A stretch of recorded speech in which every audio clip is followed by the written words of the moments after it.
Sometime last year, I had attended a discourse by a disciple of Swami Chinmayananda. I do not remember the name of that disciple, but it was a beautiful discourse on happiness.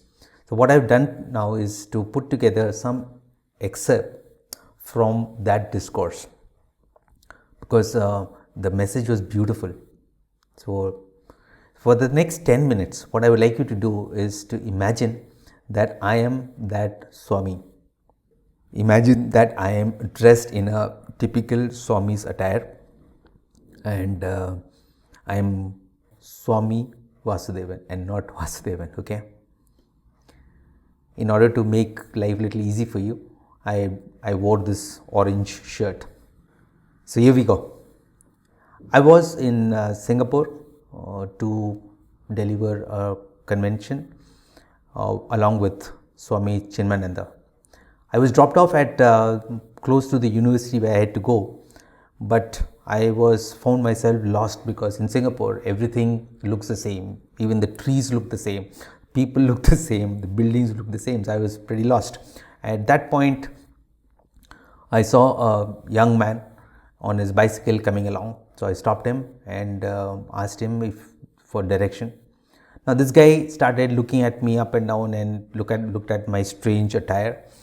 And wanted to know where I was from, what I was doing in Singapore, and why was I dressed in this saffron color, and why did I become a Swami, etc., etc. I was not in any mood to answer his questions at that point of time because it was extremely hot and sultry and humid that time.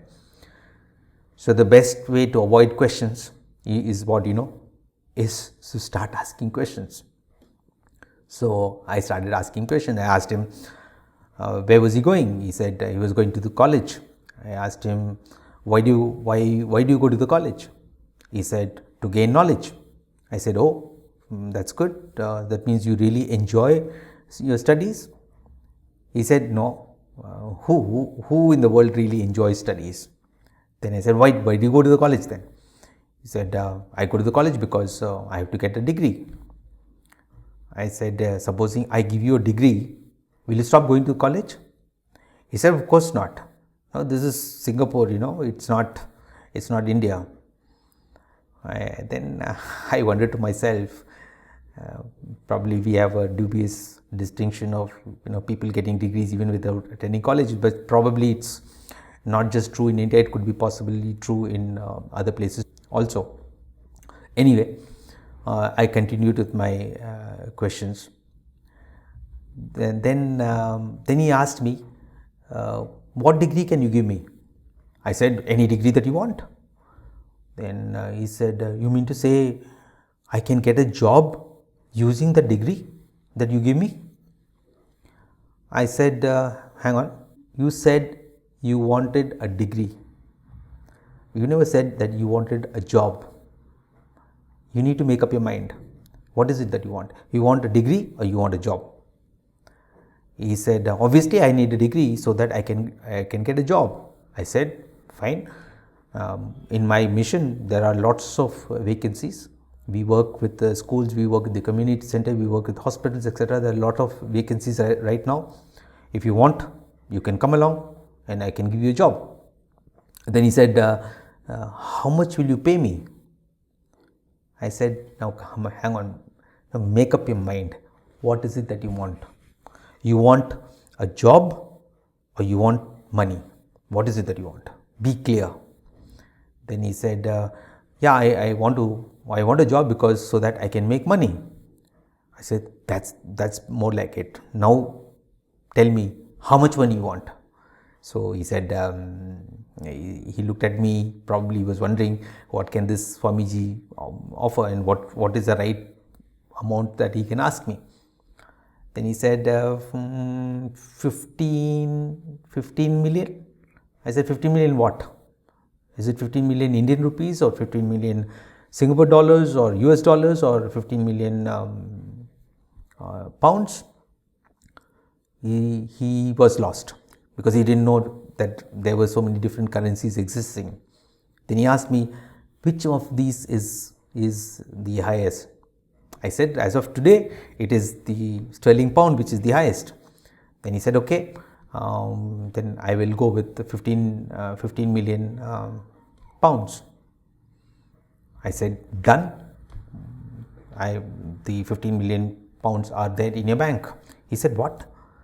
You mean to say this 15 million pounds is already there in my account, that now I can go and buy whatever I want? I can buy my Ferrari? I said, make up your mind. You asked me for the money. You asked me 15 million pounds, I've given you 15 million pounds. You never said that you want to buy things using that money. You only said you wanted the money. Then he said, what use is it to have the money in my bank if I can't use it to buy things? I said, okay, then come straight. Make up your mind. That means you want the things. You want to buy things with you. Now, what is it that you want to buy? He said, I want to buy a Ferrari. I want to buy that house. I want to buy these electronic gadgets, my new mobile phone, etc. I said, okay, done. They're all yours. So he was completely surprised, and he said, what do you mean? You mean to say that I can now go and drive my Ferrari? I said, hang on, make up your mind. What did you ask me? You said you wanted a Ferrari.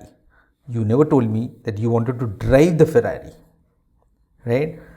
Then he said, he was getting, I could see that he was getting exasperated. He said, what sort of a monk or what sort of a Swamiji is this? He was not able to figure out what was happening. Then he said, obviously I need the Ferrari so that I can drive around and show off to the girls. I said, no. So what do you want the Ferrari for?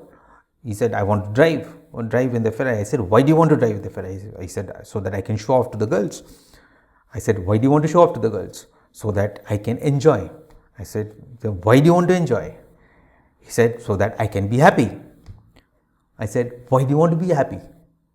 Now, he didn't have an answer thereafter. He couldn't answer why he wants to be happy.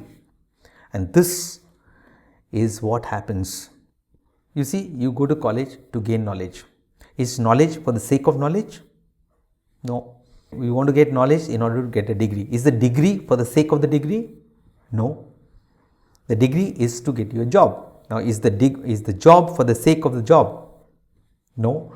The job is for the sake of money. Is the money for the sake of money? No. The money is for buying things. Are the things for the sake of those things? No. We do a lot of contrary things. We marry in order to be happy. We divorce in order to be happy. A divorcee wants to get married again in order to be happy. Ultimately, we all want to be happy. Everything that we do is for the sake of happiness. From the womb to the tomb, everything revolves around happiness. Why do we go to a temple or to the bar? It is because we want to be happy. Do you go to the temple in order to be miserable? No. Do you go to the bar in order to be miserable? No, because you want to be happy.